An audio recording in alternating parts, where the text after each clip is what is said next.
Mahabagi naming Diyos na banal, salamat po sa araw na ito. Nakatapos po kami ng isang linggong Bible seminar para sa pagpapahayag ng Ebanghelyo para po sa kaligtasan. Tanging kayo lamang po ang nakakalam kung sino po ang nakatanggap ng biyaya ng Diyos. Kaya sa araw na ito, narito po kami at nagtitipon sa inyong harapan upang tuparin ang salita ng Diyos. Magpatuloy sa pakikinig at pag-aaral ng mabuting balita upang lumago kami sa kaalaman ng aming pananampalataya. Nakikiusap po kami sa inyo, Panginoon, na pakisamahan niyo po kami. Kung may mga pagsuway po kami laban sa inyong salita, ipatawad niyo po ito sa amin. Linisin niyo po kami upang ang inyong mga salita ay mag-ministry sa aming mga puso at buhay. Bigyan niyo po kami ng pagkain sa araw na ito na espiritual. Tulungan niyo rin po yung mga brothers and sisters na nagkakasakit. Pagalingin niyo po sila, Panginoon. Yung mga nag-aalinlangan sa inyong salita, kahabagan niyo po sila. Tulungan niyo rin po, Panginoon, yung mga hindi pa po naliligtas na hindi sila abutan sa araw ng pagbuko.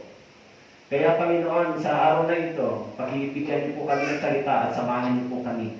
Lahat po ng maaaring makadisturb sa amin, makadistract sa amin ay pakikuberan niyo po kami, Panginoon, ng inyong banal na presensya upang sa ganon ang aming pakikinig ay hindi po magkaroon ng abalahan. Maraming salamat po. Ito po ang aming dalangin sa inyo sa pangalan ni Jesus. Amen. Okay? So, magandang umaga po muli. Kung may Bible po kayo, ay pakibuksan po ninyo sa 2 Timothy chapter 3. Okay, 2 Timothy, o ikalawang Timoteo, kabanata 3, talata 1 hanggang 17. Medyo mahaba po itong ating tatalakayin, pero sa tingin ko, kailangan nating basahin ng dahan-dahan. So, ikalawang Timoteo, kabanatang 3, talatang 1 hanggang 17. Okay po? Babasahin natin ang palitan, katulad ng ating ginagawa. Pero doon sa uling talata, magsasabay-sabay po tayo. Okay po, nandiyan na po kayo? Okay, ako po ay verse 1. Ngunit, unawain mo ito, na sa mga huling araw ay darating ang panahon ng kapighatian. Kayo po, verse 2. Sapagkat ang mga tao ay magiging maibigin sa kanilang sarili, maibigin sa salapi, mayayabang, mga pagpapalapit, mapanlait, suwain sa mga magulang, mga walang utang na loob, walang kabanalan. Verse 3, walang natutungong pag-ibig, mga walang habag, mapanirang puri, walang pagpipigil sa sarili, mababangis, mga hindi maibigin sa mabuti. Mga taksil, matitigas sa ulo, mga palalo, mga maibigin sa kanilang sarili, maibigin sa Diyos. Namayan nyo ng kabanalan, ngunit tinanggihan ang kapangyarihan ito. Lumayo ka rin naman sa mga ito. Sapagkat mula sa mga ito, ang mga pumapasok sa sandalia, at hindi na ang mga malalang babae, na puno ng mga kasalanan, at hinihilan ng mga iba't-ibang pagnanasa. Na laging nag-aaral at kailanman ay hindi nakarating sa pagkakilala sa katotohanan. Kung paano sina Danes at Jambres sumalungat kay Moises, ang mga ito ay sumasalungat din sa katotohanan. Ang mga taong masasama, mag-isip, at ang mga nagtatakwil sa pananampalataya. Ngunit sila hindi magpapatuloy sapagkat nahayag sa lahat ng mga tao ang kanilang kahangalan, gaya na nangyari sa mga lalaking iyon.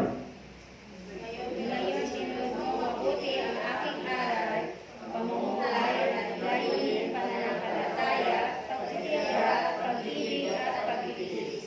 Mga pag-uusig, mga pagdurusa, anumang mga bagay na nangyari sa akin sa Ethiopia, Iconio, Listra, napakaraming pag-uusig ang tiniis ko, ngunit sa lahat ng ito ay iniligtas ako ng Panginoon. Tunay na ang lahat ng ibig o buhay na may kabanalan kay Kristo Jesus ay daranas ng pag-uusig. Subalit ang masasamang tao at ang mga mandaraya ay lalong sasama ng sasama. Sila'y mandaraya at mandadaya. Subalit mananatigan sa bawal ay iyong natutunan at mataglag na paniniwalaan. Yaman kung paano mula sa pagkabata ay yung nalalaman ang mga banal na kasulatan na makakapagturo sa iyo tungo sa kaligtasan sa pamamagitan ng pananampalataya kay Kristo Jesus. Lahat ng kasalatan ay inasiyahan ng Diyos at ang pagpapahalaman sa pagtuturo, sa pagsasalay, pagtuturi, at sa pagsasanay sa kapiliran. Sabay-sabay po tayo, verse 17. Upang ang tao ng Diyos ay maging ganap, nasasangkapang lubos sa lahat ng mga gawang mabuti. Dito po ang salita ng Diyos. Okay? So ngayong araw, pag-aralan po natin yung talatang ito mula verse 1 hanggang 17. So ito po ay hinati po sa tatlong bahagi. Yung chapter 3 ay hinati sa tatlong bahagi. Okay? Kaya yung title ng ating sermon o pag-aaralan ay Keeping Your Faith in the Last Days, or yung pag-iingat natin sa pananampalataya sa mga huling panahon. Okay? Kaya mapapansin niyo po doon sa title sa chapter 3 sa ibabaw, nakalagay yung kasamaan sa mga huling araw. Okay? So mapapansin po natin dito yung ilang mga sinasabi ni Pablo tungkol sa magiging kalagayan ng mga tao. Okay? So sabi po, merong tatlong bagay na pag-aaralan tayo dito na magiging kalagayan ng tao. Una, yung magiging kondisyon po ng mga taong hindi mananampalataya o yung tinatawag na unbeliever. Pangalawa, yung magiging kalagayan po ng mga taong false believer o yung mga taong religious people. Ito. Pangatlo, yung magiging kalagayan po ng mga tunay na born again believer. Nakasulat po dito. Kaya yung tatlong bahagi na yan, yung atin pong pag-aaralan. Okay? So, tinatawag yan ni Pablo dito po sa chapter 3 na the time of apostasy. Ang ibig sabihin, the time, darating yung panahon na may mga taong i-abandon nila yung kanilang paniniwala sa Diyos. O yung kanilang pananampalataya mismo sa Diyos. Okay?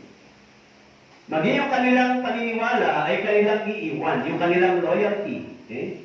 Kaya si Apostle Paul nagbigay ng description kay Timothy. So sabi po ron, Apostle Paul now gives Timothy a description that will exist in the world prior to the Lord's coming. Ibig sabihin, binabanggit dito ni Pablo, ano ang magiging kalagayan ng tao bago dumating si Jesus Christ. Kaya tinatalakay dito ni Paul yung kalagayan ng mga tao. So mapapansin natin, lalo na pag binasa niyo po sa Book of Romans chapter 1, nakasulat po doon yung magiging kalagayan din ng mga tao bago dumating si Jesus Christ. Ang sabi ron, i-deny nila yung kanilang pananampalataya, papalitan nila ng kasinungalingan yung katotohanan, iiwan nila yung kanilang sariling identity. Lalo na yung kalagayan ng tao sa paningin ng Diyos. Kaya sinabi sa verse 18, ang poot ng Diyos ay nahahayag laban sa lahat ng kalikuan at kasamaan ng tao. Kaya ipinapaliwanag dito ni Paul, and what is the most deceiving human condition before second coming? Okay? The most deceiving human condition is when they are professing believers in the last days.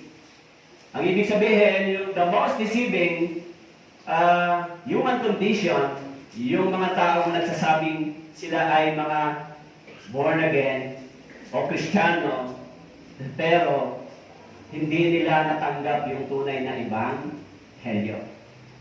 Ibig sabihin, hindi sila dumating sa tunay na sinasabi ng Biblia, yung tinatawag na genuine repentance.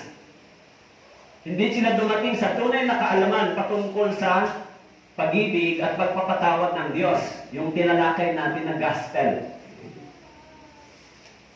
Bagamat sila ay nagsasabing Kristiyano, nagsasabing born again, pero yung kanilang mga ginagawa, sinasabi doon, sa pamamagitan ng kanilang ginagawa, ikinakaila nila yung pagkakilala o yung pananampalataya nila sa Diyos. Okay? Kaya dito, ipinapakita, sabi ni Pablo dito sa verse 1, Ngunit unawain mo ito, na sa mga huling araw ay darating ang mga panahon ng kapighatian. And that is the believer's condition before second coming. Sinabi ni Pablo, darating yung mga kapighatian sa huling araw. Okay? Kaya, makikita natin dito yung tatlong bahagi o tatlong klase ng tao sa pagdating ni Jesus Christ. Okay? Yan sabi po dito, ngunit unawain mo ito na sa mga huling araw ay darating ang panahon ng mga kapighatian. Okay?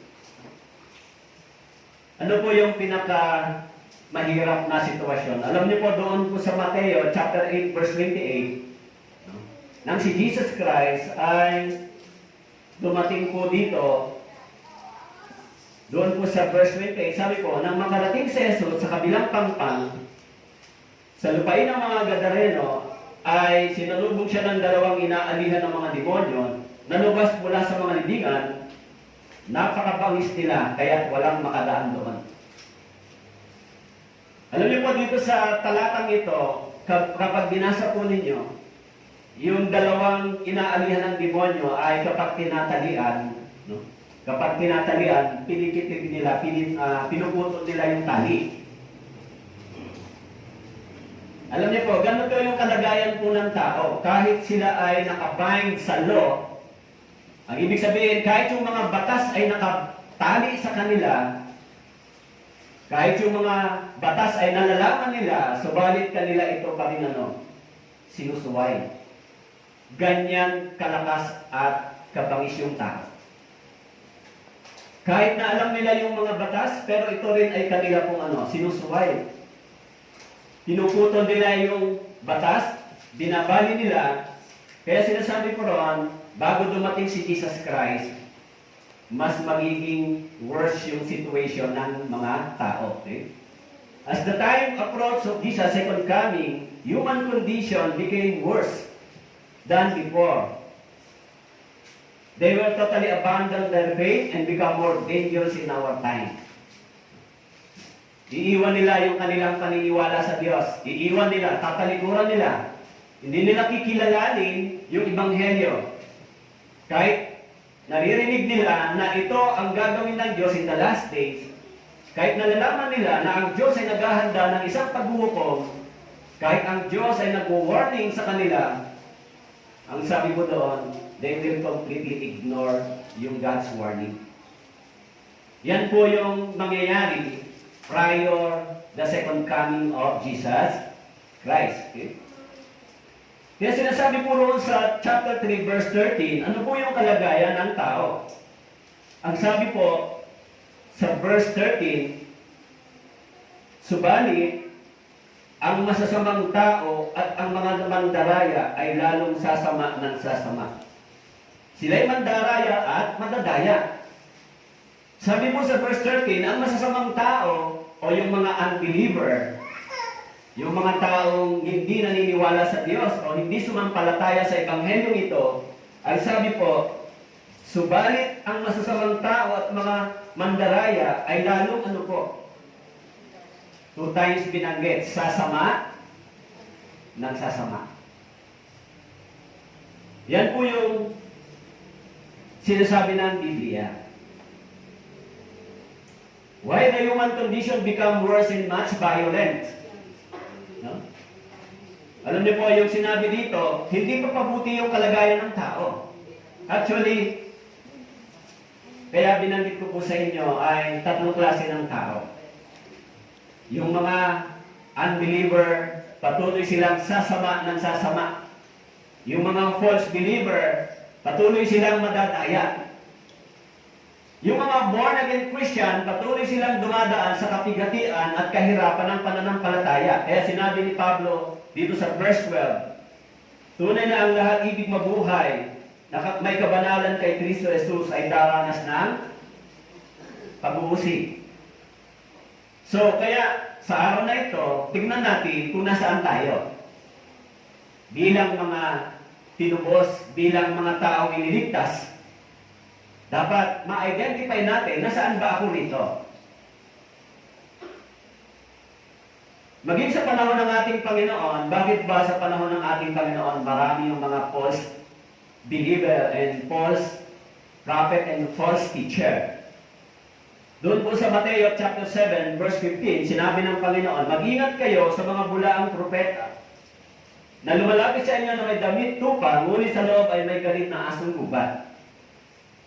Maraming propeta ang lilitaw at ililigaw nila ang marami. Chapter 24 verse 11, dahil sa paglaganap ng kasamaan, ang pag-ibig ng marami ay lalamig.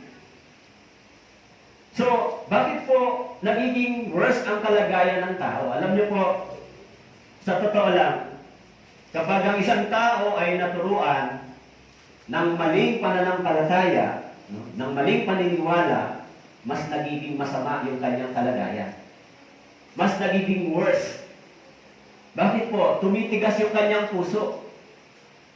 Kahit sabihin mo na mali yung paniniwala mo, mali yung paraan ng kaalaman mo sa pananampalataya mo.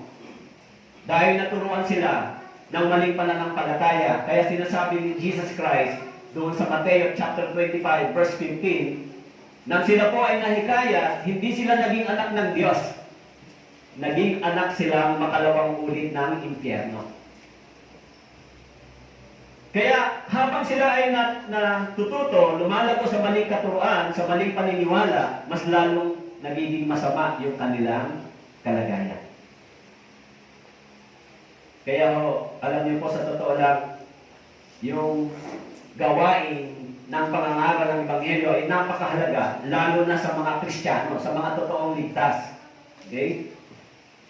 Kaya sinasabi po doon sa 2 Peter chapter 2 verse 1, may lumitaw ding mga bulaang propeta sa gitna ng sambahayan, kung paano sa inyo magkakaroon ng mga bulaang guro, na palihim na magpapasok ng mga nakakapinsalang turo.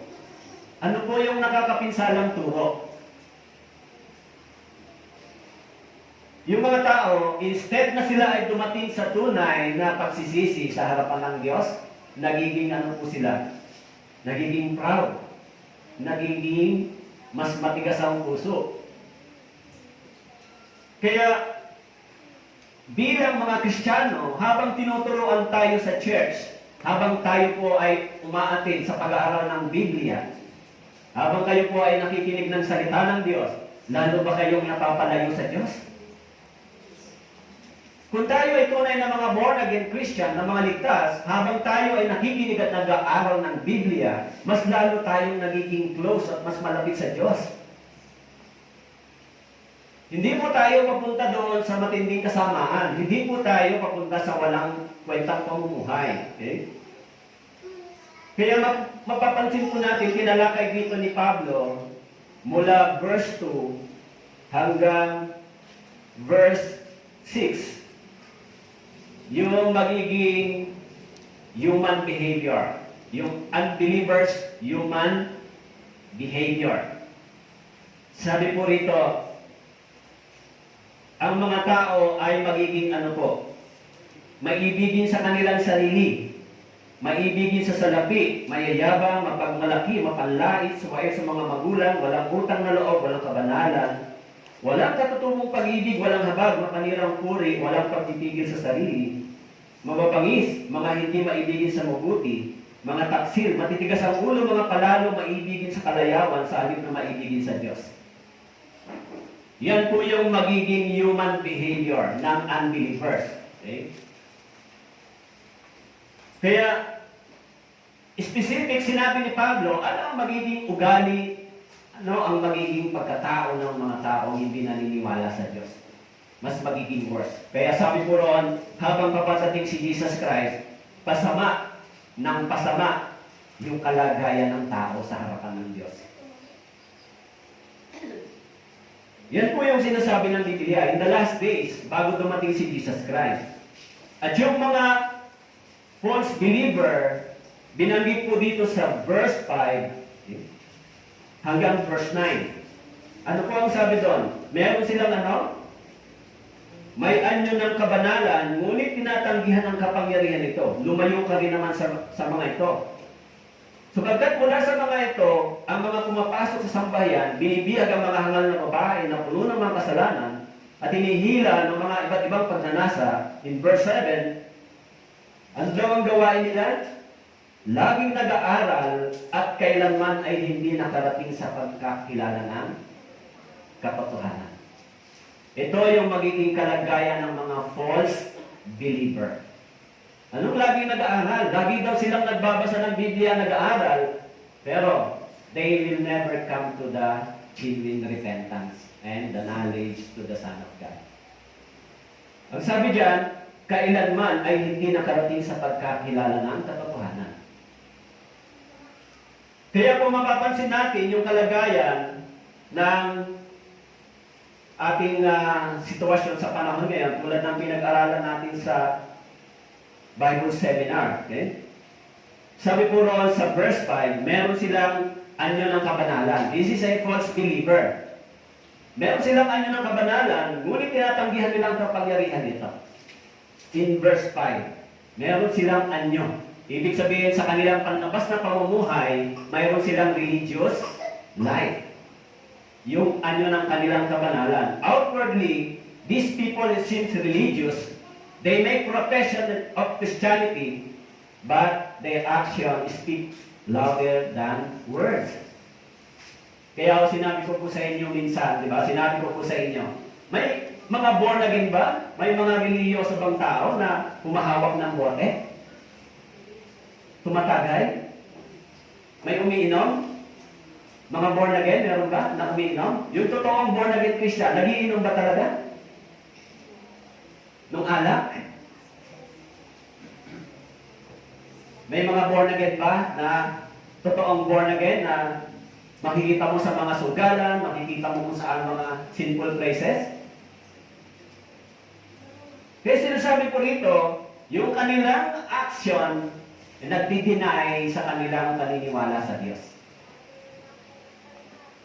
Kaya sinabi ko, but their ungodly behavior, they show that they are living a lie. Okay?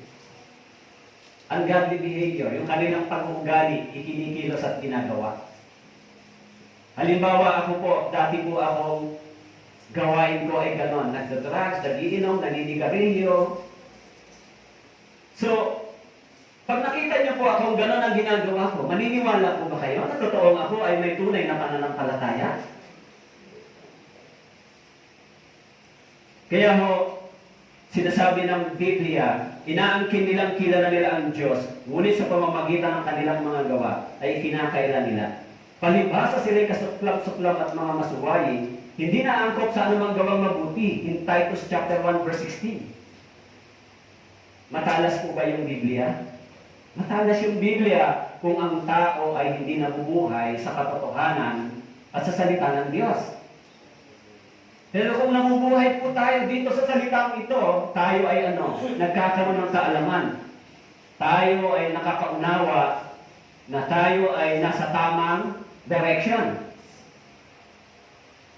Kaya yung church, ano po ang dapat na ipanatili ng church? Itong church na sinasabing nilinis, pinabanal ng dugo ng Panginoon, yung church, sinasabi sa Acts chapter 20 verse 28, that the church purchased by the blood of Jesus. Anong ibig sabihin ng purchase and the blood of Jesus? Lahat tayo bilang isang iglesia o church ay nilinis ng banal na dugo ng Panginoon sa lahat ng ating mga kalikuan at kasamaan. Ipinatawad sa atin yung lahat ng ating mga kasalanan laban sa Diyos, laban sa lahat ng ating pagsuway. Kaya tumanggap tayo ng biyaya ng Diyos. Tumanggap na ho ba kayo ng biyaya ng Diyos? That is the good news. Kaya yung before and after salvation, magkaiba po yung buhay. Magkaiba. Bago maligtas at pagkatapos maligtas, magkaiba po yan. Yung events na yan, yung facts ng buhay, magkaiba. Kaya kung ang ipinangaral kong ito o ipinangaral ni Pablo ay para sa inyo lang at hindi rin para sa kanya, mawawalan ito ng kabuluhan. Ito bang ipinangaral na ito ni Pablo na sabi niya, ang mga tao ay magiging maibigin sa salapi sa kanilang sarili. Kung ito ay ginagawa ng isang tagapangaral, Ibig sabihin yung mga araw na ito ay hindi para sa kanya, kundi para sa inyo lang. So yung pangangaral na ito ay hindi lang para sa inyo, maging sa akin din, sa ating lahat na nagbabantay sa atin. Kaya magkaiba yung dati yung kalagayan at saka yung pangkasalukuyan yung kalagayan. Magkaiba po yan. Hindi ho parehas yung buhay natin na bago maligtas at pagkatapos maligtas. Naintindihan niyo po? Hindi ho parehas yung buhay. Kaya sinasabi po rito, na sinasabi ni Pablo, ito yung kalagayan ng mga tao bago dumating si Jesus Christ. Ganito rin ba magiging kalagayan ng mga tao pupunta sa langit bago dumating si Jesus Christ? Magiging maibigin sa salaki, mayayabang, mapagmalaki, mapandaya, mapanlait, suwayo sa magulang, walang utang na loob. Ito ba magiging kalagayan ng mga ligtas bago dumating si Jesus Christ? Of course, hindi. Dahil naunawa na natin yung biyaya ng Diyos. Kaya dapat nating maintindihan ano ba yung buhay ng isang Kristiyano na itinuturo ng Biblia pagkatapos ng kaligtasan. Kasi, ang problema, kahit itinuturo ng Biblia yung pamumuhay, sinasabi po doon sa 1 Timothy chapter 3 verse 15, 1 Timothy chapter 3 verse 15, ngunit kung ako ay maantala, ay maaari mong malaman kung ano ang dapat ugaliin ng bawat tao sa bahay ng Diyos, na siyang iglesia ng Diyos, na buhay ang haligi at suhay ng katotohanan. Sabi po nito, ngunit kung ako'y maantala, ay maaari mong malaman kung ano ang dapat mong ugaliin o kung ano ang dapat ugaliin ng bawat tao sa bahay ng Diyos. Ang ibig sabihin sa bahay ng Diyos, sa loob ng iglesia ng Diyos, sa loob ng church. Yan po yung sinasabi, ano ba ang dapat kong maging pag-uugali, pagkatao, sinasabi, iniisip pagkatapos ng aking kaligtasan? Yan po yung sinasabi ni Pablo. Anong pamumuhay tayo dapat meron pagkatapos ng ating kaligtasan? Kaya sinasabi doon, their appearance refers to outward shape of appearance like the unbelieving scribes and Pharisees. False teachers and their followers are concerned with mere external appearance. Actually, sa panahon ni Jesus Christ, yung mga scribe and Pharisee, anong ginagawa nila? Madalas nilang sinasalungat yung pangangaral ni Jesus Christ, yung mga aral. Kaya yung pangangaral nila, sinasabi doon, si Jesus Christ, yung nangaral sa kanila, ito ay kanilang sinasalungat. Ganon din naman yung mga tao sa ating panahon. Ang Bibliang ito ay madalas sinasalungat din ng tao. Hindi nila ito sinusunod. Kaya yung mga born-again Christian, okay? Yung mga tinatawag na ligtas, paano tayo na-save? Sinabi ng Biblia, sa pamamagitan ng kapangyarihan ng Ebanghelyong ito, tayo ay naligtas.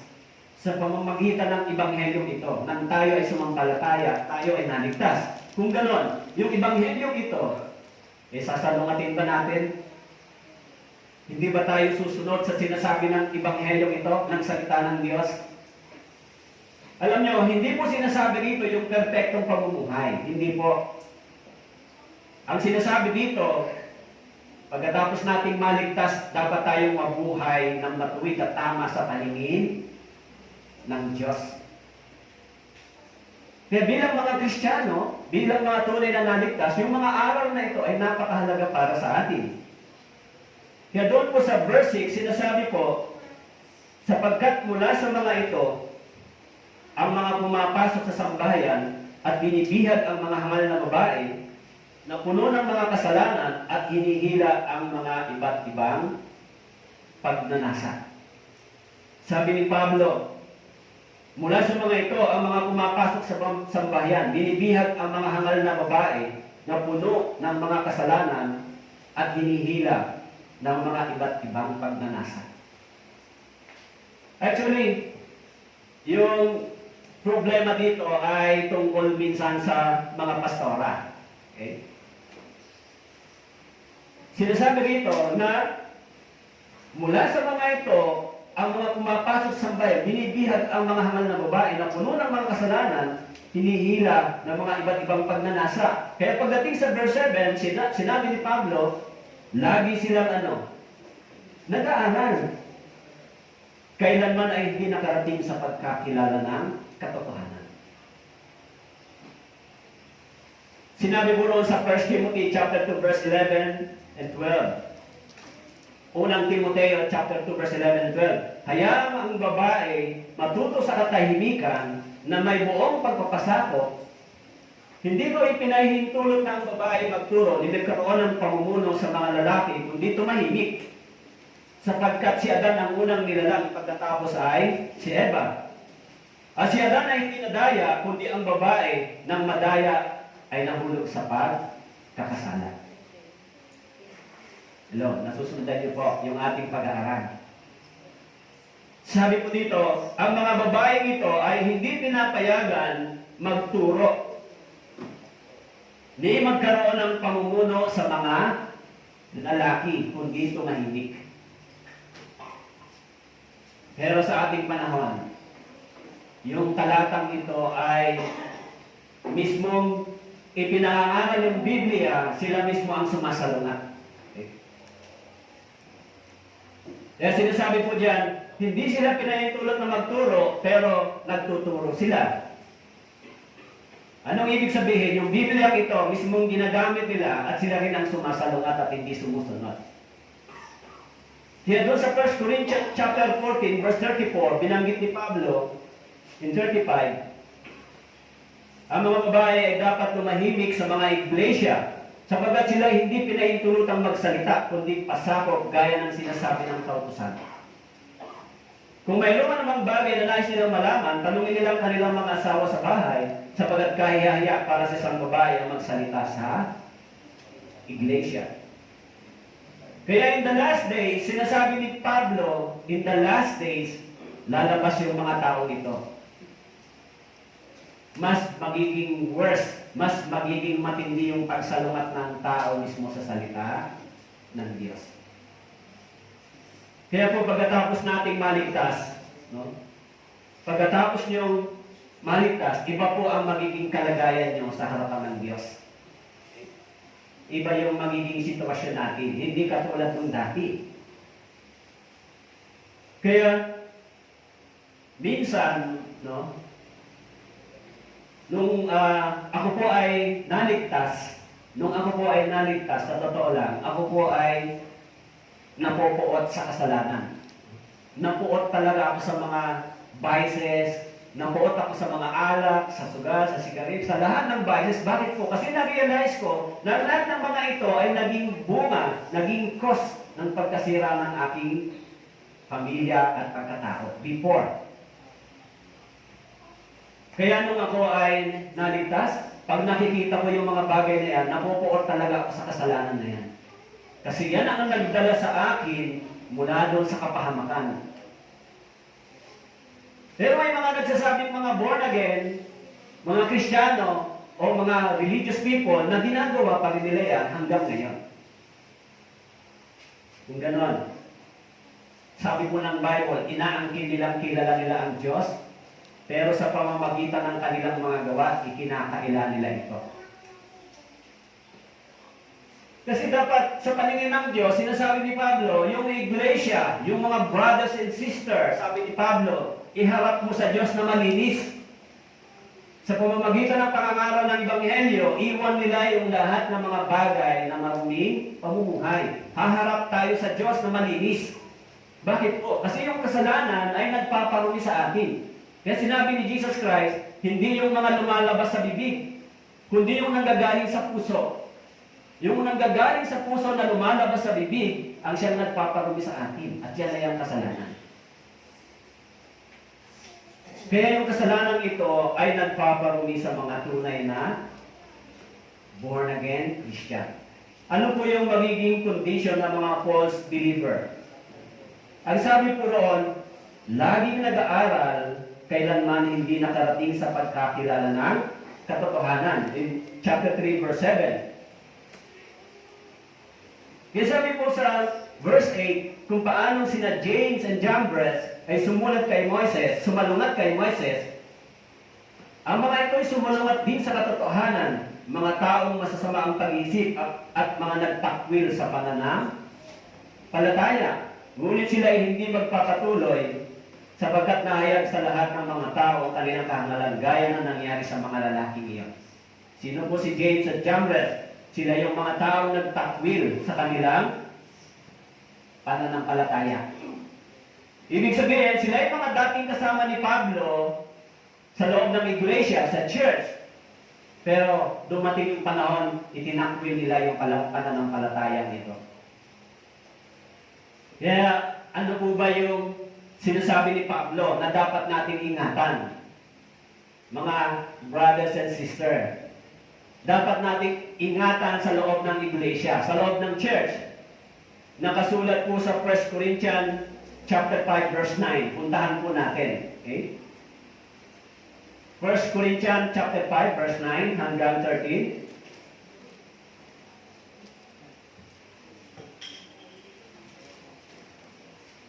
Nakita niyo na po? Okay, babasahin ko po sa inyo, sundan niyo po. Ipapaliwanag ko po sa inyo yan. Isinulat ko sa inyo sa aking sulat na huwag kayong makisama sa mga mapakiapid. Hindi ang ibig sabihin ay sa mga mapakiapid ang sanlibutan ito o sa mga masasakim at mga magnanakaw o sa mga sumasamba sa Diyos-Diyosan. Sa gayon, kailangan pa kayong lumabas sa sanlibutan. Kundi ngayon ay sinusulatan ko kayo na huwag kayong makisama sa kanino mang tinatawag na kapatid. Kung siya ay mapakiapid o sakim, sumasamba sa Diyos-Diyosan o nagbumura, maglalasing o magnanakaw, di huwag man lamang kayo kumain kasama ng ganyang uri ng tao. Sapagkat ang kinalaman ko sa paghatol sa nasa labas, hindi ba yung mga nasa loob ang inyong hatulan? Subalit ang Diyos ang umahatol sa mga nasa labas. Alisin ninyo ang masamang tao sa gitna ninyo. Ano po yung sabi ni Pablo dito? In verse 11, sabi niya, 1 Corinthians chapter 5 verse 11, kundi ngayon, sinusulatan ko kayo na huwag kayong makisama sa kanino mang tinatawag na kapatid. Hello, nandyan po kayo? Of course, yung dati nating kasalanan bago tayo naligtas tapos na sa harapan ng Diyos, ipinatawad na. Tama po? It is already finished doon sa cross. Kung dati tayo nabubuhay sa ganitong kalagayan, kung dati tayo nabubuhay sa kalagayan, mapakiapid, sakim, sumasamba sa Diyos-Diyosan, nagmumura, maglalasing, magnanakaw, kung dati tayo nabubuhay dito, dati tayong nasa ganitong kalagayan, bago tayo naligtas, hahatulan tayo ng Diyos. Pero after salvation, yung lahat ng mga ito ay tapos na sa cross. It is finished. Naintindihan niyo po? It is finished. Binayaran na ng Panginoon yung kasalanan ito. Tapos na sa paningin ng Diyos. Kaya yung before salvation at after salvation, magkaiba yung ating pamumuhay ngayon. Naintindihan niyo po? Pero may mga taong nagsasabi, sabi ni Pablo, sabi niya rito, huwag kang makisama sa kanino mang tinatawag na kapatid. Sabi po rito, kung siya sumasamba sa Diyos-Diyosan, nagmumura, naglalasing, o magnanakaw, huwag kang makisama sa kanila. Bakit po? Sila ay mga fake believer, false believer. Yan po yung totoo. Yan ang sinasabi ng Bible. Di ba? Kaya tayo, pagkatapos ng ating kaligtasan, nagpapasalamat tayo sa Diyos. Bakit po? Sapagkat binigyan tayo ng pangalawang pagkakataon na mabuhay ayon sa Kanyang biyaya. Kayo rin po, kung naligtas kayo, tumanggap po kayo ng mayamang biyaya sa Panginoon. Nabubuhay tayo ngayon sa ilalim ng biyaya ng Diyos. Kaya sinasabi po rito, ano ang kalagayan ng tao in the last days? Maging yung kalagayan ng mga false believer, sinasabi ni Pablo, lagi silang nag-aaral, kailan may hindi nakarating sa pagkakilala ng katotohanan. It means, lagi silang nag-aaral, nagbabasa, nakikinig, pero hindi sila dumating sa tinatawag na genuine repentance. Kaya, kung titignan natin, maraming tao o maraming mga fake believer o false believer, no? Kaya yung gawain. Di ba? Maraming nagsasabi na ligtas, born again, pero anong kanilang gawain? Anong gagawin natin pagkatapos nating maligtas? Yung araw na ito ay para sa atin, para maunawaan natin ano bang pag-uugali, pananalita, pagkatao, pag-iisip ang dapat na meron ako pagkatapos kong maunawaan ang biyaya ng Diyos. Naintindihan niyo po? Kaya ang sinasabi ni Pablo, dapat tayong lumayo sa mga bagay na ito. Dapat tayong lumayo sa mga bagay na nagpaparumi sa atin. Ang sabi po doon sa chapter 3, 2 Timothy chapter 3 verse 9, ngunit sila hindi nagpapatuloy sapagkat mahahayag sa lahat ng mga tao ang kanilang kahangalan, gaya ng nangyari sa mga lalaki iyon. 2 Timothy chapter 3 verse 9, hindi sila magpapatuloy. Kaya minsan, sa totoo lang, mahirap po maging pastor. Pagka meron kang sinasaway sa maling gawain, ang feeling nila, nakikialam ka sa buhay nila. Ang feeling nila, ikaw ay pakialamero ka. Minsan, ikaw ang may pagkakamali sa tingin nila. Alam niyo po, ganun talaga yung gawain ng pastor. Ipaalala sa atin kung meron tayong mga disobedient sa harapan ng Diyos. Sa atin, na mga nagsasabing ligtas dito sa church, this is our responsibility to remind you, ipaalam sa iyo, na yung nilalakaran mo ay pahiwalay ka na sa pananampalatayang tinanggap mo. This is my duty and my responsibility. Pero kapag ang bibig ng pastor tumahimik sa pagsaway at pangangaral, mas malaki yung responsibility at pananagutan niya saan? Sa Diyos. Hello, naintindihan niyo po? Kung tutuusin, pag sinasabi ng pastor yan, it is for your care and it is for your relationship para hindi ka mawalay sa harapan ng Diyos. Pero, minsan magtataka ka. Kaya, na-experience ko, mayroon akong sinaway na isang nagsasabing born again na Kristiyano, nang sinabihan ko, bakit sinasabi mo Kristiyano ka? Tapos nagpiinom ka pa dyan sa lugar na yan, nagpapakilala ka pa, nakikita ka pa. Sinisira mo yung mga born again Christian na totoo dahil hindi ang gawain ng mga totoong Kristiyano. Totoo po ba yan? Kaya kagabi kausap ko siya, sinasabihan ko. Pero galit siya sa akin. Bakit mo ko pinakikialaman? Hindi sana kita pakikialaman kung hindi ka nagsasabing born again ka. Pero pag nagsasabi kang born again ka, dapat kitang sabihan, sawayin. Bakit po? Kasi walang mga born again na gumagawa niyan.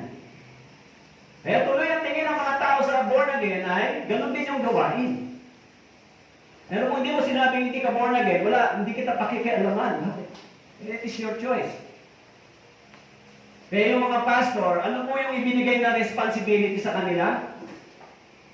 Turuan at aralan ang mga born-again Christian na totoo. Sinabi ni Jesus Christ kay Pedro, Pedro, minamahal mo ba ako? Yes, Lord. So feed my lamb. That is the responsibility ng isang pastor. Hindi mo para sabihin mas matuwid siya. Iyan yung responsibility at ministry. Katulad ng ginagawa ko sa inyo ngayon. Dapat nating maintindihan na kapag tayo ay naligtas, meron na tayong malaking responsibility sa harapan ng Diyos. Yung ating testimony at pamumuhay ay mahalaga sa mga taong nakatingin sa atin.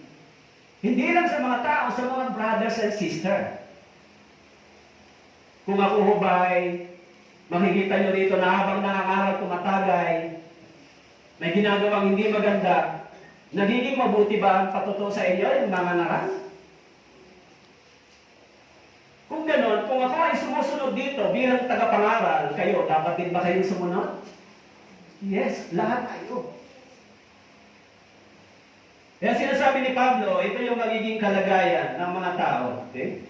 Sinasabi roon, na lagi nag-aaral kailan may hindi nakarating sa pagkakilala ng katotohanan. Who is always studying but never come to the knowledge of the truth. Among the corrupt men on the last days, Paul now singles our particular group, namely leaders and false teachers, workers, including cults in our days. Yung mga false believer, yung mga naniniwala sa Diyos, lagi silang nakikinig at nag-aaral ng Biblia, pero sinasabi ko rito, hindi sila nakarating sa tunay na pagsisisi sa harapan ng Diyos. Kaya ho nung last day, o kaya po nung nagtalakay tayo ng sin and judgment sa Bible seminar, sinabi ko po doon sa mga bago na nakikinig, dalhin nyo yung sarili nyo sa harapan ng Diyos, lumapit kayo, katulad ng prayer ng tax collector. Tama po? Anong sinabi ng tax collector? Lord, mahabag ka sa akin na isang makasalanan. Actually, yan yung response ng tao sa pangangaral ng Ebanghelyo. Hindi lang kayo. Si Pablo, dumating din. Si Pedro ay dumating din. Maging ako man, dumating din ako sa tunay na repentance. Hindi lang kayo. Tayong lahat. Kaya dapat tayong magbantay. Kapag nagsasabi, born again ka rin, Kristiyano ka rin, o ano ginagawa mo? Dapat tayong magbantay, dapat tayong tumingin, bago tayo maniwala. Kung sasabihin sa iyo ng isang born again, tapos siya ang ginagawa niya ay hindi mo naman ginagawa, yung ginagawa niya ay dati mong gawain, masasabi mo ba magkapatid kayo sa Panginoon? Parehas kayo pupunta sa langit, pero magkaiba yung ginagawa niyo habang naghihintay sa pagdating ng Panginoon. Kaya ho, mga brothers and sisters, ang pangangaral na ito ay napakahalaga para sa atin. Gusto nating matuto, mabuhay. Actually, yung kapanganakan o salvation ay once lang nangyari. Pero turuan tayo para mabuhay bilang isang anak ng Diyos. Napakatagal na proseso po niya. It takes a long time and year. Katulad ko, mag-11 years na ako na nagtuturo dito sa Ebanghelyong ito. Hindi ako napapagod magturo. 11 years na po. Yung iba, nasa 20 years na, 30 years. Ganun pa rin yung pangangaral ayon sa Biblia. Bakit po? Kailangan, mga brothers and sisters, pagkatapos nating maligtas, turuan tayo mabuhay bilang anak ng Diyos kung papaano. Kaya habang kayo ay nakikinig dyan ng salita ng Diyos, sinishape yung ating attitude, character, at behavior. Hindi pala ito tama. Yan pala ay tinuturo ng Biblia sa akin na hindi pala ito dapat ginagawa.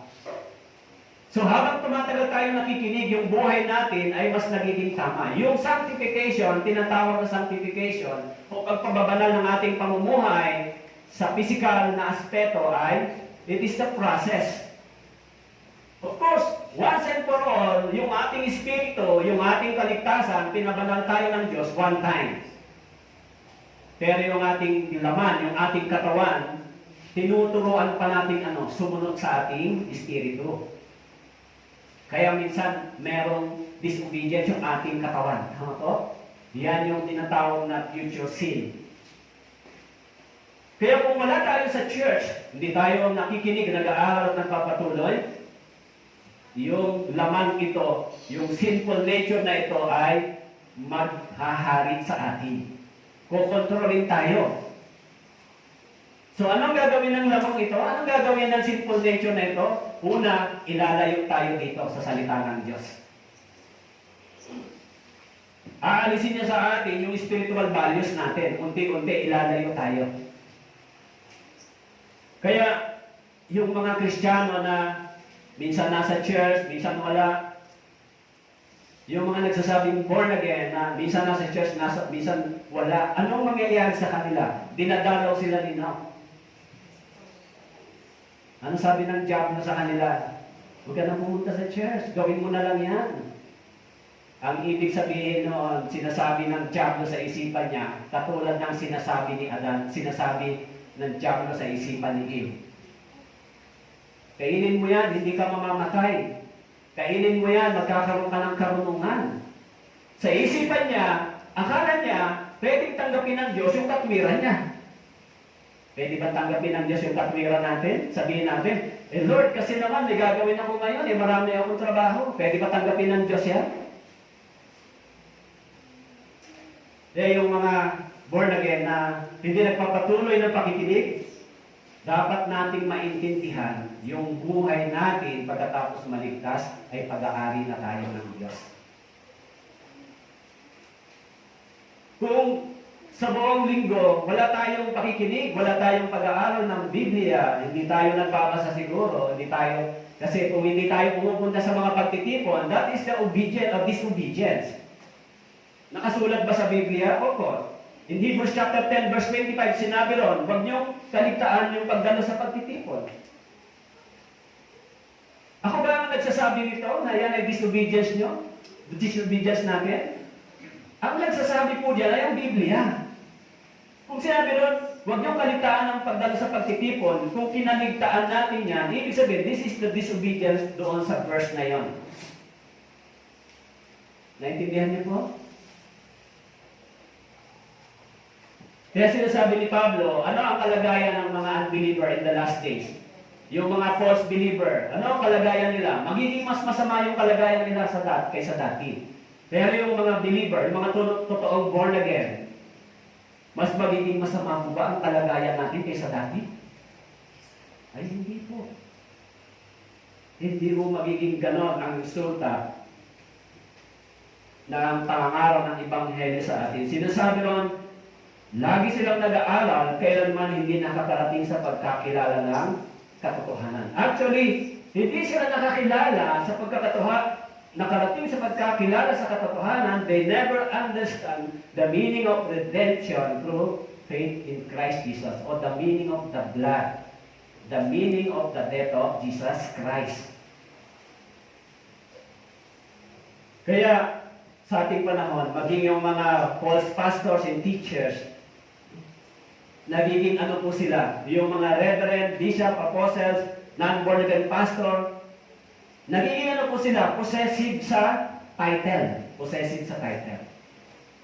Kaya meron po akong isang kaibigan na pastor, na non-believer pastor, magkakasama kami sa grupo. Nakita ko, nagpo-post kasi sila dun sa wall ko, sabi nung isang kaibigan kong pastor, tinawag niya yung isang kaibigan kong pastor, kumusta ka na? Pastor, reverend, apostle. Sabi ko, grabe, ang dami palang title. Ang dami mo namang title.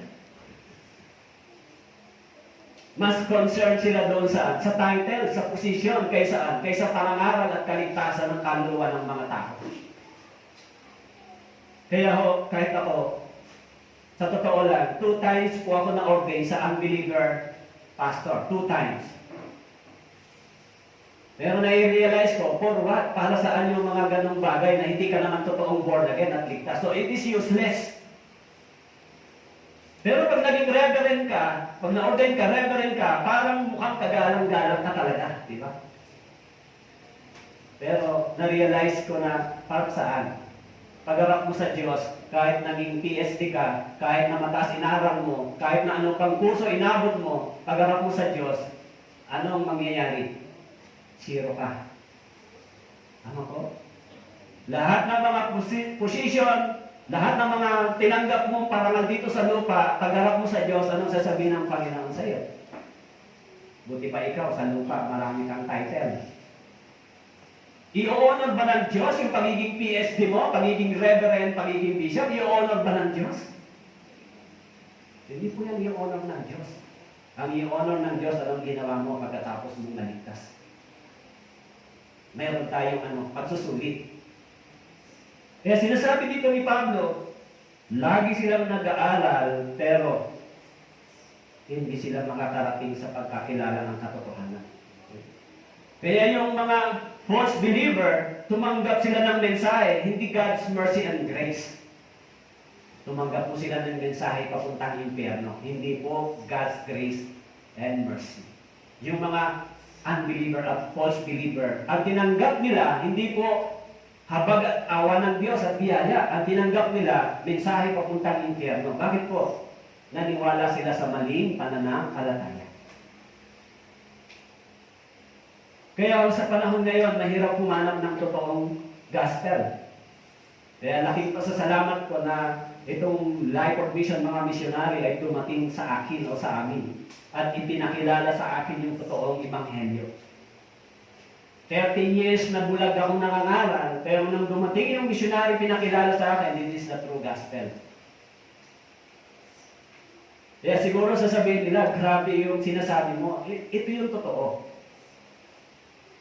Hindi nakakatakot magsalita ng katotohanan, pero mas nakakatakot magsalita ng kasinungalingan. Kung sa katotohanan, mas matapang tayo, pero pag sa kasinungalingan, nakakatakot tayo. Kaya hindi ako takot sabihin yung katotohanan, pero pagdating sa kasinungalingan, mas takot ako. Bakit po? Alam na ng diablo kung anong mangyayari sa iyo. Kapag ang kasinungalingan ang iyong ipinapahayag. Tama po? Kaya sinabi po rito, sa 2 Corinthians chapter 11, verse 13 to 15, sinabi ni Pablo, sapagkat ang gayong mga tao ay mga huwad na apostol, mga mandarayang manggagawa na nagpanggap ng mga apostol ni Kristo. Hindi nakapagtataka sapagkat maging si Satanas man ay nagpanggap na anghel ng liwanag. At hindi nakapagtataka na ang kanyang mga ministro naman ay nagpanggap ng mga ministro ng katwiran, ang kanilang wakas ay magiging ayon sa kanilang mga gawa. Kaya dumami yung mga false believer, yung mga false born again dahil mas maraming nagtuturo ng false teaching. Sinabi ni Pablo, sapagkat ang gayong mga tao ay huwad na apostol, mandarayang manggagawa, nagpapanggap ng mga apostol ni Kristo. Hindi ako magtataka sapagkat maging si Satanas ay nagpapanggap na anghel ng liwanag. Kaya mga brothers and sisters, anong resulta ng pangangaral sa atin ng Ebanghelyo? Mas magiging masama tayo ng pasama o mas pabuti tayo ng pabuti at paayos tayo ng paayos? Of course, yung resulta ng kapangyarihan ng Ebanghelyo, mas nagiging mas mabuti at mas maayos yung pamumuhay natin unti-unti sa paningin ng Diyos. Naintindihan niyo po? Kaya sinabi ni Pablo, ano ang mangyayari sa mga taong unbeliever? They become worse. Sila'y nadadaya din sila. Sasama sila ng sasama. Ano ang mangyayari sa mga false believer? Mas magiging deceptive sila, deceiver. Kaya nakakatakot yung panahon natin sa ating panahon, di ba? In the last days. Kaya kung hindi tayo nakikinig at nag-aaral ng salita ng Diyos, ano po ang ating makukuha? Kaya binanggit ni Pablo dito, sina James and Jambres ay sumalungat kay Moises. Ang mga ito'y sumalungat din sa katotohanan, mga taong masasama ang pag-iisip at mga nagtakwil sa pananampalataya. Ngunit sila hindi nagpapatuloy sapagat mayag sa lahat ng mga taong kanilang kahangalan, gaya ng nangyari sa mga lalaki niyon. Sino po si James and Jambres? Kasama ni Pablo dati sa ministry. Kaya sinasabi rito kung paano dati sila sabi, ngunit sila hindi magpapatuloy. Sapagkat, sabi po rito, sapagkat mahayag sa lahat ng mga tao ang kanilang kahangalan, gaya ng nangyari sa mga lalaki. Sila po yung mga sinasabi dito ni Pablo na naghilingkod sa panahon nila, subalit pagdating po ng panahon. Dito po sa 2 Timothy chapter 3 verse 8. Subalit pagdating ng panahon, iniwan nila yung kanilang pananampalataya. Kaya dito po sa church,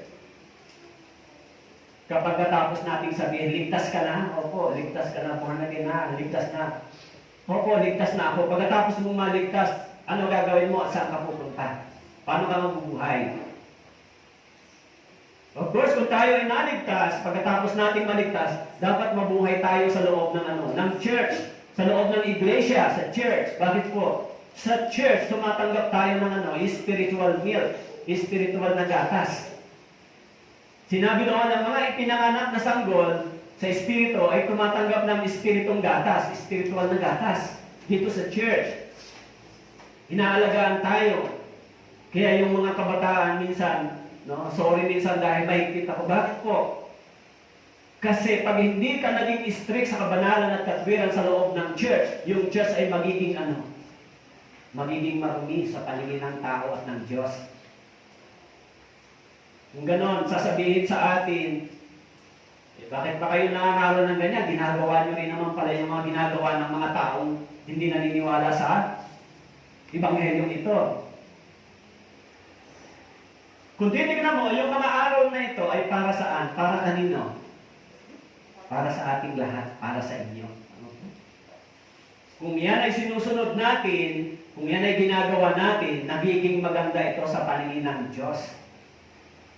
Kaya yung blessings, pagkatapos maligtas, nakadepende sa ating obedience.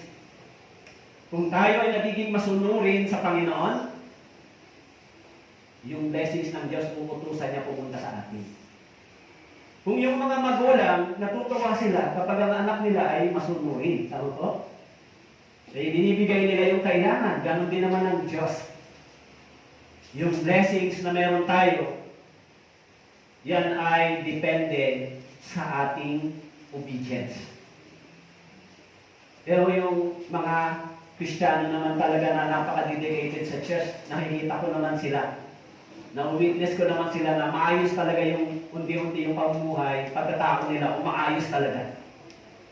Yung kanilang ginagawa sa church ay nagiging mas maganda sa paningin ng Diyos.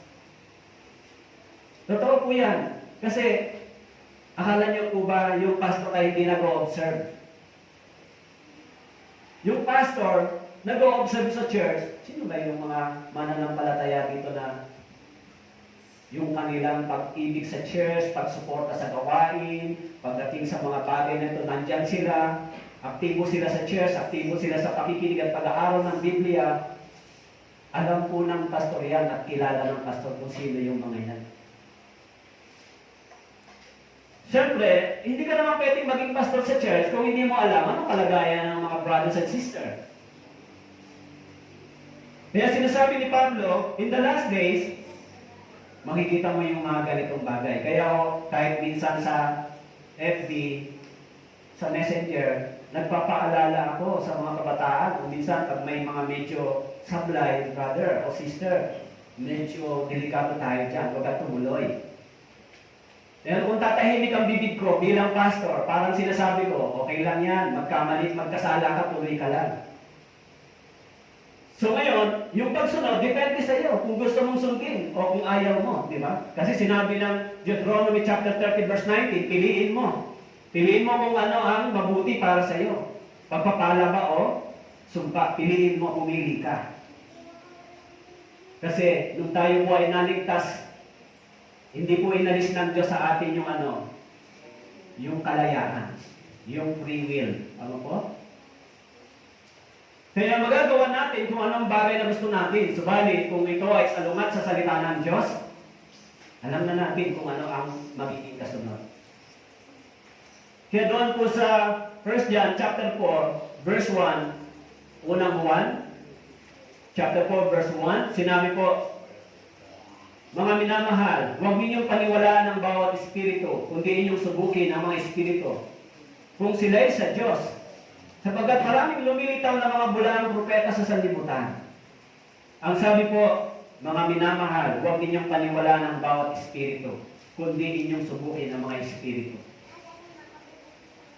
Kung sila'y sa Diyos. Alam nyo, minsan nakikita ko po doon sa mga news, merong mga taong nadadaya sila, nadidisid sila. Bakit po? Hindi muna nila bine-verify kung totoo ba yan o hindi. Kaya marami pong nai-scam, hindi ba? Nai-scam sila kasi akala nila yan ay totoo, pero bandang huli, nadadaya sila, nadidisid. Sa pananampalataya, sa Kristyanismo, ganun din po. Kailangan muna nating subukin. Kaya halimbawa, Bible seminar. May counseling po tuloy-tuloy. Pag sinabi mo, ligtas ka na ba? O yes. O pastor, okay. Wala akong duda pag sinabi mong gano'n. Pero, let's wait. Yung ano po, yung fruits, yung bunga ng kaligtasan. Tama po? Tingnan natin yung bunga. Kung totoong may seed na nahayag sa'yo sa puso mo. Kasi sinabi mo, ligtas ka na, okay, good. Pero anong hintayin natin? Yung usbong at bunga. Ano po yan? Makikita mo sa kanilang mga ginagawa, sinasabi at iniisip. Makikita mo yung kanilang ginagawa sa loob ng church. Makikita mo yung kanilang gawain, nagbabago talaga yung kanilang direksyon. Pag sinabi nila yan. Pero pag sinabi mong ligtas ka na, pagkatapos nandun ka sa dati mong kalagayan at pamumuhay, ibig sabihin, false yung natanggap mo. Hindi pa totoong naligtas. Yung totoong ligtas, mayroong ano po, may fruits. Meron po bang bunga? Maging si Nicodemo, doon sa John chapter 3 verse 9, nung sila ay nag-usap ni Jesus Christ, sino po ba si Nicodemo? Si Nicodemo ay isang tagapagturo, naniniwala sa Diyos. Sa John chapter 3 verse 9, nung nagkaroon sila ng pag-uusap ni Jesus Christ, nagkaroon sila ng conversion, sinabi sa kanya ni Jesus Christ, maliban ng isang tao ay panganak na muli, hindi niya makikita ang karya ng Diyos. Yung tanong ni Nicodemo, paano ba ipapanganak na muli? Ano ang sabi ni Jesus Christ sa kanya? Sa chapter 3 verse 10, sinabi ni Jesus Christ, sumagot siya sa kanya, ikaw ay isang guro sa Israel, hindi mo naunawaan ng mga bagay na ito? Nagtuturo ka ng Biblia, tapos hindi mo alam yung kapanganakang muli? Yan ang sabi ni Jesus Christ sa kanya. Nagsasabi kang born again, nagsasabi kang ligtas, pero hindi mo naunawaan kung ano ang kahulugan ng salitang ipinanganak na muli. Kaya kung tayo man po ay tunay na naligtas, makikita yung pamumuhay natin, hindi man perfecto, hindi man lahat na bago, but on the way, yung process, makikita natin sa ating pagkatao. Kaya nga sinabi ko po sa inyo, kapag tayo ay tunay na ipinanganak na muli, bagamat hindi pa natin alam, pero mapapansin po natin, mararamdaman po ninyo sa inyong sarili na may changes sa inyong pagkatao. Kaya yung mga naliligtas, nagkakaroon talaga sila ng bagong desire, lalo po dito sa salita ng Diyos. Okay?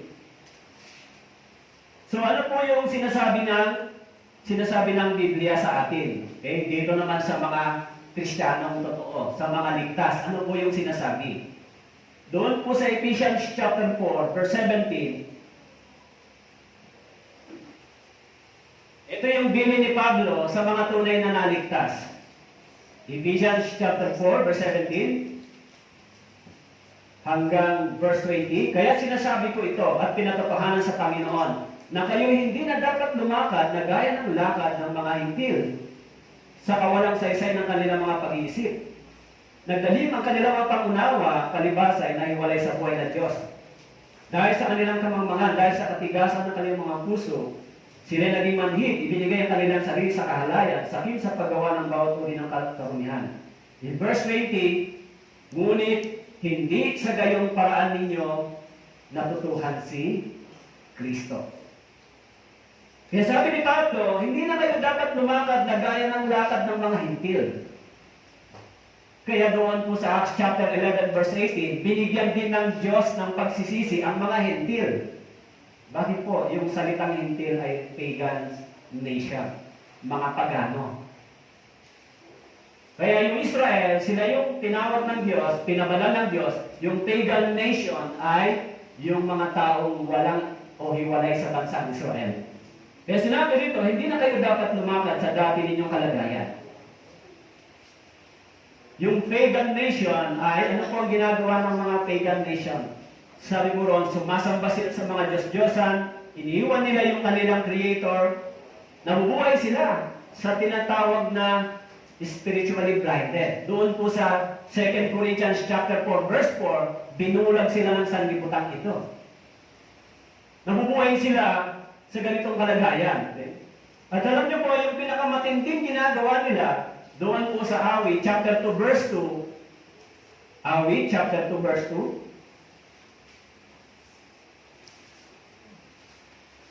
Awit chapter 2 verse 2. Ang sabi po dito, verse 1 and 2. Bakit nagsasabwatan ang mga bansa at sa walang kabuluhan ang mga bayan ay nagpaplano?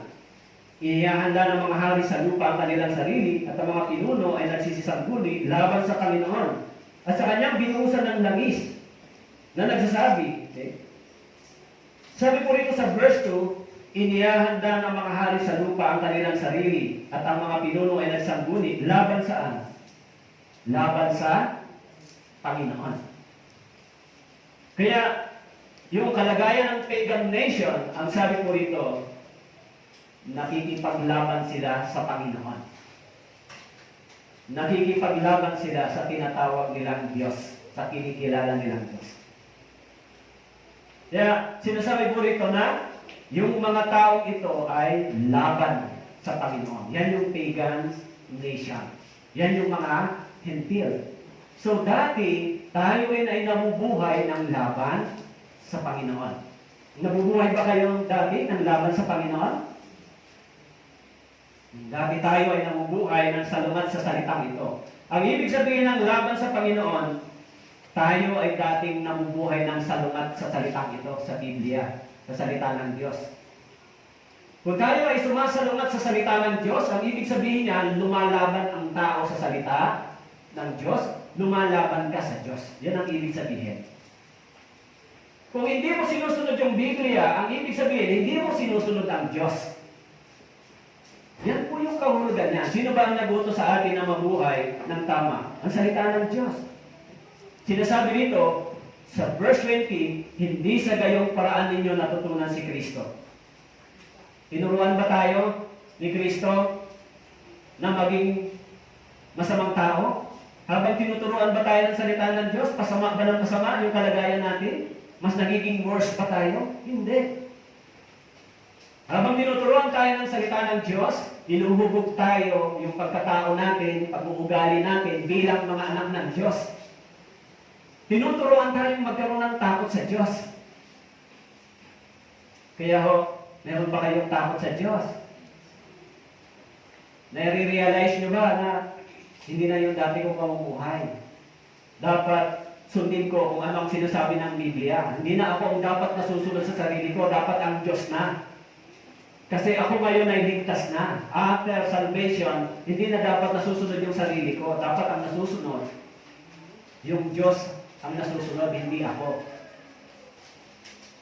Yan po yung nangyayari sa atin. Kaya sinabi ni Pablo sa verse 22, Ephesians chapter 4, verse 22, alisin ninyo ang dating paraan ng inyong pamumuhay, ang dating pagkatao. Alisin ninyo ang dating paraan ng inyong pamumuhay, ang dati nating pagkatao. Yan yung sinasabi niya rito. Alisin natin yung dati nating pagkatao. Okay? Kaya po sabi po dito sa verse 10, okay, punta po tayo sa chapter 3, verse 10. Ngayon, sinunod mong mabuti ang aking aral, pamumuhay, layunin, pananampalataya, pagtsatsaga at pag-ibig at pagtitiis. Mga pag-uusig at mga pagdurusa, anumang mga bagay ang nangyari sa akin sa Antioquia, Iconio at Lystra, napakaraming pag-uusig ang tiniis ko. Ngunit sa lahat ng ito ay iniligtas ako ng Panginoon. Binabanggit dito ni Pablo kay Timoteo yung pamumuhay ng mga taong ligtas. Sabi niya rito, ngayon, sinunod mong mabuti ang aking aral, pamumuhay, layunin, pananampalataya, pagtsatsaga, pag-ibig at pagtitiis, mga pag-uusig, mga pagdurusa. Kaya yung pananampalataya natin ay lalahukan po natin ito. Ano po ang ilalahok natin sa pananampalataya natin? Yung una, ang sabi dyan, layunin, yung una, pagtsatsaga, pag-ibig, pagtitiis. Kaya yung pananampalataya natin ay dapat may kasamang ganito. Sinabi ni Pablo kay Timoteo, ngayon, sinunod mo yung aking aral. Sabi niya dito, yung mga pag-uusig, mga pagdurusa in verse 11, mga bagay na nangyari sa atin sa Antioquia, Iconio at Lystra, napakaraming pag-uusig ang tinis ko, ngunit lahat ng ito ay iniligtas ako ng Panginoon. So ano yung magiging kalagayan ng mga believer o ng mga totoong born again in the last days? Ang sabi po rito, nasa verse 12. Tunay na ang lahat ng ibig mabuhay na may kabanalan kay Kristo Jesus ay daranas po ng pag-uusig. Yan po yung magiging kalagayan ng mga mananampalataya sa huling araw. Okay?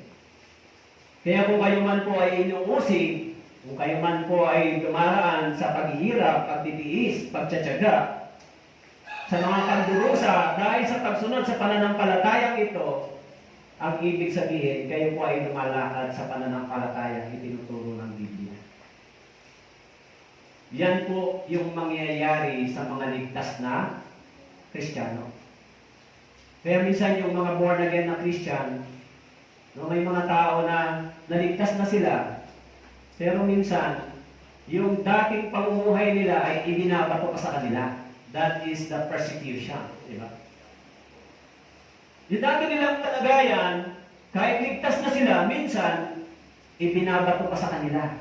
Yan ay pag-uusig sa kanila. Kahit yung kanilang buhay ay nabago na, nasa church na sila, nagpapatuloy na sila, minsan yung mga tao sinasabi sa kanila, yung dati pa nilang pamumuhay. Inuusig pa nila yung mga taong nagpapatuloy na sa ilalim ng biyaya ng Diyos. Kaya dito sa church, sino ang magsasabing malinis dito? Lahat tayo dumaan sa pagiging marumi. Tama po? Eh di tayo pwedeng humatol sa kapwa natin, ay siya ganito, wala tayong karapatang humatol dahil tayo rin ay marumi sa paningin ng Diyos dati. Ang dapat meron tayo sa loob ng church, pag-ibig, pagtsatsaga, pagtitiis, pag-unawa, pagtanggap. Dapat meron tayong ganito. Pero kung tayo sinasabi natin, ayan, dating ganito, dating ganon, tayo rin dating ganon. Marumi rin tayo dati.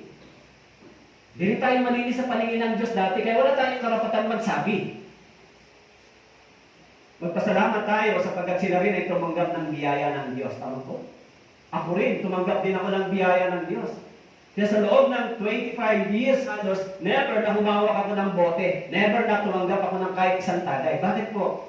Once na, isang beses lang ako humawak nito at nakita sa akin ng tao, ano ang sasabihin nila? Akala ko ba, sabi mo, tapos ka na dyan, bakit ngayon nakita ka ng gano'n?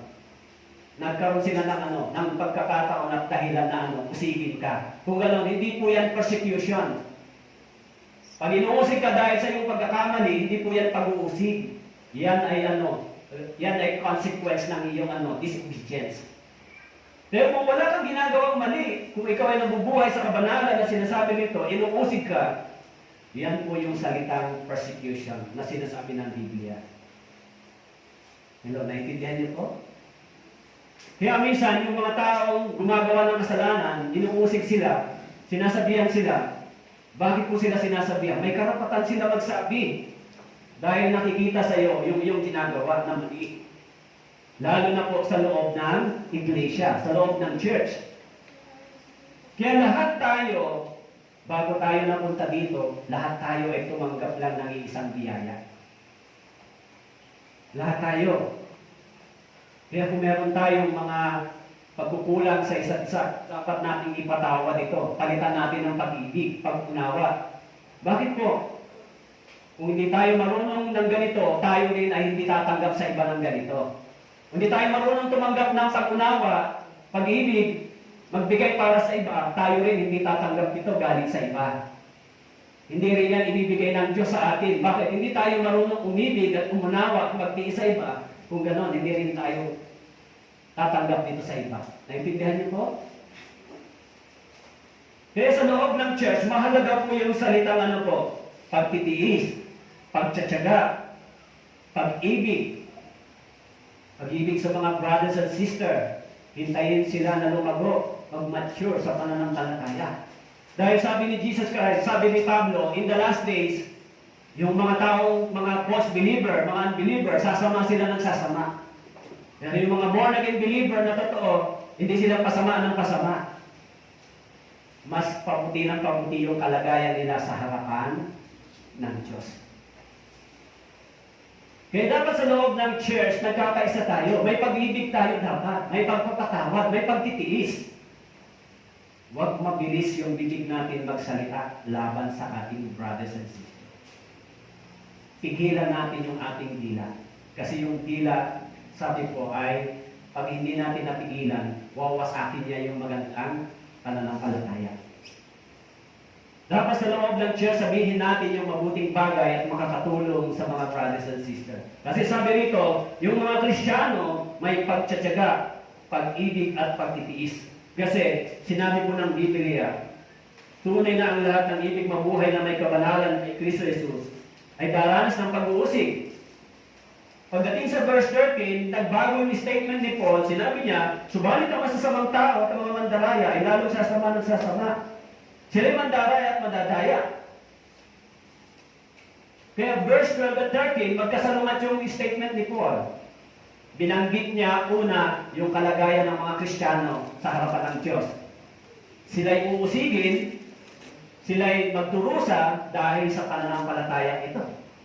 Kaya po, sa totoo lang, yung pangangaral po ng Ebanghelyo, minsan, yung inyong pag-iimbita sa inyong mga mahal sa buhay, yung pag-iimbita para lang marinig nila yung Ebanghelyo, minsan dumaraan kayo saan? Sa pagtitiis, pagtsatsaga. Sige na, dumano ka naman sa Bible seminar, makinig ka. At yung iba, nagsasakripisyo talaga. Minsan, gumagastos sila ng pera. Sumama ka lang, para lang marinig mo yung Ebanghelyo, yung pag-ibig ng Diyos. Ganyan yung puso ng mga taong naligtas. Nagtitiis, nagtsatsaga, may pag-ibig silang totoo, lalo na sa loob ng iglesia. Kaya dito sa church, mga brothers and sisters, dapat lahat tayo ay may pag-ibig sa isa't isa. May paghihintay at pagtsatsaga at pagtitiis sa isa't isa. Kaya sabi ni Pablo, pag kayo nagkagatan, mawawasa kayo, maubos kayo. Wala pong malili sa ating harapan, hindi ba? Lahat tayo naging marumi sa paningin ng Diyos, kaya dapat tanggapin din natin yung isa't isa. Dapat tayong mabuhay ng ganito sa paningin ng Diyos. Yan yung sinasabi ng Biblia. Kaya po sabi po doon sa verse 14, sinabi ni Pablo, doon sa verse 14, ang sabi po, ano daw ang dapat nating gawin?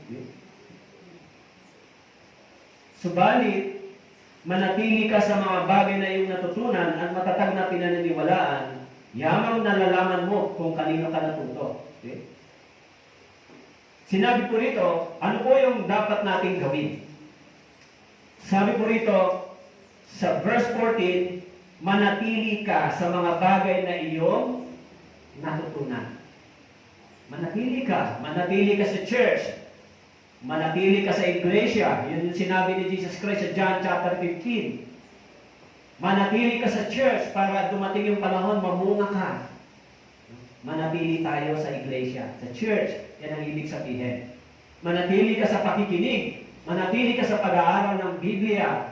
Kaya sa panahon ng Acts, nung sinisimulang itayo yung church, sinabi po noon sa Acts chapter 2, na natili sila sa mga pagtuturo ng mga apostol. Nanatili sila. Tayo rin ay nananatili sa pagtuturo ng mga apostol. Ito pong Biblia. Kaya itong Biblia, dapat tayong manatili upang tayo ay upang tayo ay lumago. Kaya sinasabi ni Pablo, sinabi ni Pedro dito sa 1 Peter chapter 4 verse 12, mga minamahal, huwag kayong magtaka tungkol sa mahigpit na pagsubok na dumarating sa inyo upang kayo subukin. Nawaring may isang katakatakang bagay na nangyayari sa inyo, kundi kayo magalak. Yaman kayo nakibahagi sa mga pagdurusa ni Kristo upang kayo man ay matuwa at sumigaw sa galak kapag ang kaluwalhatian niya ay nahayag. Kaya pagdating po dito sa verse 15 and 16, sinabi po, yung salita ng Diyos ay nakakapagturo, nagagamit sa pagsaway, nagagamit sa pagtuturo at pagsasanay. Sa conclusion sa verse 17, sinabi po, upang ang tao ng Diyos ay maging ganap, nasa sangkapang lubos sa lahat ng mga gawang mabuti. Kaya yung mga taong naligtas, yung mga taong naligtas, dapat nating maunawaan, after salvation, yung goal ng Biblia, tayo ay maging kagamit-gamit sa paningin ng Diyos. Kung hindi tayo gagamitin ng Diyos, gagamitin tayo ng sanlibutan ito. Gagamitin tayong muli ni Satanas para yung kasalanan ay mag-prosper. Kaya sabi diyan, dapat Sabi po rito, dumating yung panahon, ang tao ng Diyos ay maging ganap na sasangkapang lubos sa lahat ng mga gawang mabuti. Kaya ho, bilang panghuli, nasaan po kayo dito? Sabi po ng Biblia, yung mga taong hindi ligtas at mga taong false believer, papunta sila saan? Pasama ng kalagayan nila. Pero yung mga ligtas, papaano?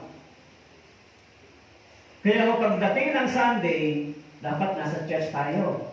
Pagdating ng Wednesday, makinig po tayo ng Biblia. Alam nyo ba kung gaano kahirap mag-translate ng mensahe ni Pastor Johan Lee? Para lang tayo masustain yung pangangailangan spiritual ng mga Pilipino. Hindi nyo ba alam kung gaano kahirap yung gawain ng mga pastor? Bugbog sa pag-aaral, meron kaming online seminary, mag-aaral ka ng sermon, magtuturo ka. Hindi nyo ba alam na yung sermon ng Wednesday ay pinaghihirapan niyang i-translate sa Tagalog para lang ipangaral sa atin? Kaya mula sa Korean language, translate sa English, translate sa Tagalog.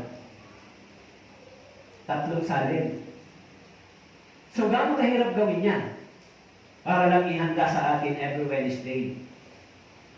Kaya kayo, uupo at makikinig. Bakit? Kailangan natin ng spiritual feeding.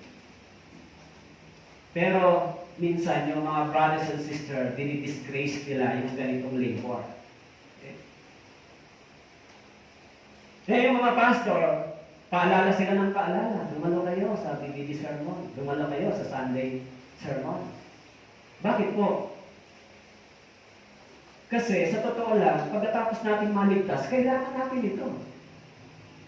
Tama po? Kung kayo ay tunay na born again at ligtas, kailangan natin ito. Not unless hindi totoong ligtas, di mo kailangan to. Kaya po yung mga brothers and sisters, sabi po, tunay na ang lahat ng mga nagnanais, sabi ko rito, tunay na ang lahat ng mga nagnanais na ibig mabuhay na may kabanalan kay Kristo Jesus ay daranas ng pag-uusig. Hindi po kayo lalago kung hindi po kayo dumaan sa pag-uusig. Hindi kayo lalago kung hindi kayo dumaan sa pagsubok, kahirapan. Hindi kayo matututong magtiwala sa Diyos kung hindi nyo daanan yan. Yung mga tao, natututo silang magtiwala sa Diyos kapag dumaraan sa kahirapan, sa pag-uusig. Natututo silang ano. Alam niyo, sa totoo lang, kailan magiging sincere ang panalangin ng Kristiyano? Pag nasa kahirapan ng isang Kristiyano, ang kanyang panalangin ay sincere. Tama po? Kasi alam niya, yung kahirapan yun ay kailangan niya ng tulong ng Diyos. Yan yung mga tunay na ligtas. Yung mga tunay na born again at ligtas, pag sinabi mo may gawain tayo, may ganito tayo, nandyan sila. Sinabi natin na kailangan yung Biblia magbasa tayo, kailangan yung gawin yan. Yan ang gawain ng mga ligtas. Pagkatapos natin maligtas, kailangan natin magbasa. Kailangan natin sumunod sa salita ng Diyos. Yun yung ating gawain. Kaya baka o-order po ako ng guide sa Bible reading para sa inyo. Diba? Pero sana pag umorder ako, kayo magbayad. Tapos, sa tingin ko rito, marami ng bagong ligtas, kailangan ng Biblia. So, pasensya na po kayo, hindi ko po kayang bumili ng Biblia para sa inyo, pero pwede naman yan, uhulugan niyo lang ho. Kasi, pag umorder ako ng Bible, ako ang magbabayad, kakaltasin niyo sa allowance ko. Eh, yung allowance ko po ay para sa pagkain ng pamilya. Paano na? Baka pag-upo ng anak, o kain na tayo. Pagtingin sa plato, tayo na saan yung pagkain? Anak, huwag ka mag-alala, nabubuhay lang tayo sa pananampalataya. Hindi naman nakakain yung pananampalataya. Paano yan? Eh kasi yung pambili natin ng pagkain, naitaya sa pananampalataya. So, mga brothers and sisters, iniisip ko umorder ng Bible, pero pag umorder po ako po ang magbabayad noon. Kaya lang, sa tingin ko, kailangan talaga dito na ngayon ng Biblia kasi maraming mga beginners. Kung hindi nyo kaya magbayad ng cash, gawin nyo na lang Bombay. Bombay. Pero kung kaya nyo naman bumili ng cash, okay din po. Kasi sa totoo, yung Bible, dapat talaga tayo ang bumili. Kasi pag tayo ang bumili, yan ay iniingatan natin. Pag tayo ang nagbayad, sayang naman yung Bible, ako bumili na. Pero pag hindi po kayo ang bumili ng Biblia, walang meaningful sa inyo. Di ba? Bigay lang naman yan. Kaya yung Biblia, minsan nandyan lang, hindi binabasa. Pag kinuha, hawak lang. Pag binuksan, nakahatching pa. Kasi, napuno na lang ng alikabok. Wala, hindi na binasa, simula nung binili. So, kung hindi binasa yung Biblia, hindi binasa, hindi kaya nagmutong yan. So tayo, mga brothers and sisters, kailangan na natin ito. Hindi na tayo dapat mawalan dito. Kasi bakit po, andito na yung buhay natin. Sabi ni Jesus Christ, hindi ka na lang mabubuhay saan? Sa tinapay, pagkatapos mo maligtas. Mabubuhay ka na rin sa salita ng Diyos. Tama po? Pero kung wala po kayo nito, paano kayo mabubuhay? Kaya ako minsan, pag nakita ko wala kayong Bible, alam niyo po, last time experience namin sa Catanduanes, nung bumisita yung missionary, pagtingin niya sa mga bagong ligtas, kinausap ako, Pastor, why most of the brothers and sisters, they don't have the Bible? Wala kasi silang pambili. So, they don't have money. Hindi nila kaya bumili. Kaya sabi, okay, how many Bible do you need? Sabi ko, huwag natin ibigay. Sabi natin sa kanila, bayaran nila kahit yung ilan sa kanila. Kaya mas magandang, masanay tayong nagsasakripisyo din para sa ating sarili. Kasi may blessings diyan. Tama po? Ayun, masanay tayong tatanggap na lang ng tayo tatanggap. Ayoko rin po masanay ng ganon. Pero siyempre, yung mga malaki yung pangailangan ng church, hindi niyo po kaya yan, di ba? Nagpapasalamat tayo, nagpapasalamat ako sa mga missionary, kay Pastor Che, sa mga missionary. Pag sinabi, Pastor, expand natin yung building, nandyan sila. Although nandyan din naman kayo, kaya lang hindi natin kaya yung ganito ka na. So yung kay Laway Church, nagsisimula tayo mag-expand. I hope na kayo ay magiging cooperate, tutulong para sa ministry at mission dito. So pinagpe-pray natin na makuha din yung katabi para yung mga bata, magkaroon sila ng space kasi naawa ko sa mga bata. Di ba? Hindi mo naman pwede sabihin, huwag silang sumama. So sana meron silang space dyan, maglagay tayo ng TV dyan para sa kanila. Para sila matuto rin sa salita ng Diyos. Dumating ang time. Kasi pag nasanay pumupunta na sa church yung mga bata, paglaki, hindi na mahirap turukan. Kaya sinabi ko yan sa missionary, please sana ganito para po yung mga children ministry masimulan dito sa church, sa ministry. Masimulan natin kasi kasama talaga sila. Next generation talaga sila ng ating church. Kaya po yung kalagayan ng mga mananampalataya habang tumatagal, mas nakikita natin, kailangan natin na mas mag-expand sa ministeryo ng Diyos, sa mission. Ano po? Yan dito sa Kailaway, hindi ko alam kung hanggang kailan kami dito. Kaya sana habang nandito kami ay tumulong po tayo sa ministry at ministeryo. Okay po? Tayo po'y manalangin. Salamat po kami ng sa inyong salita. Tulungan niyo po kami kung daraan man kami sa pag-uusig, kahirapan, pagdurusa. Bigyan niyo po kami ng lakas ng loob at tatag ng pananampalataya upang kami po ay manatili. Salamat din po sa mga biyaya nito. Maraming salamat. Ito po ang aming dalangin sa pangalan ni Jesus. Amen. Amen.